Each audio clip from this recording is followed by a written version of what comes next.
சில பேர் பேசியே கஷ்டப்படுத்துவாங்க. ஒரு வேலையில இருக்கிறவங்க வேலை இல்லாதவங்களை பார்க்கும்போது எப்படி பாக்குறாங்கன்னா, உன் வாழ்க்கையெல்லாம் அவ்வளவுதான்டா அப்படின்னு பாக்குறவங்க நிறைய பேர் இருக்காங்க. நல்லா படிச்சவங்க படிக்காதவங்களை பார்க்கும்போது அவங்க பேசுற விதம் அப்படிதான் இருக்கு.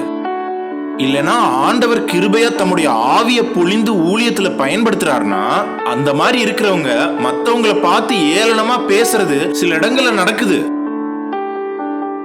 எல்கானா தன்னுடைய வார்த்தையின் மூலமா ஆதரிக்க பாக்குறாரு, பெனின்னா தன்னுடைய வார்த்தையின் மூலமா கஷ்டப்படுத்துறாங்க, வேதனைப்படுத்துறாங்க. இந்த ரெண்டு விஷயத்தையும் பார்த்துட்டு தன்னுடைய பயங்கரமான சூழ்நிலையில அண்ணா ஒரு விஷயத்தை மாத்திரம் முடிவு பண்ணிட்டாங்க.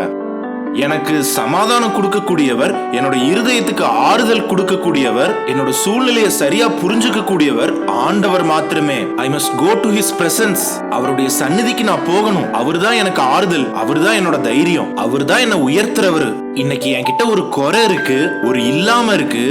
என்னுடைய சிறுமையிலிருந்து என்னை தூக்கி எடுத்து தம்முடைய மகிமை நிறைந்த சிங்காசனத்தின் மேல அமரச் செய்பவர் என் ஆண்டவராகிய இயேசு கிறிஸ்து மாத்திரமே. தேவனுடைய நாமத்திற்கு ஸ்தோத்திரம் உண்டாவதாக.